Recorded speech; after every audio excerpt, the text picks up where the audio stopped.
Welcome, today in front of me Samsung Galaxy S20 FE 5G, and I'll show you how to adjust ringtone volume on this device. So first you should go to the settings app and just go to the sounds and vibration section. Now also here the volume section, go there, and here you will see the ringtone position.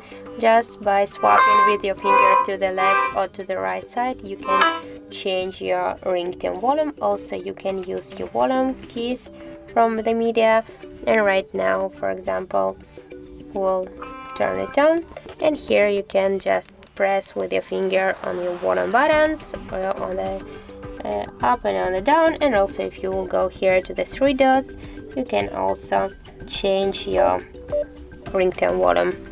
So that's it. If you find this video helpful, leave like, comment and subscribe our channel.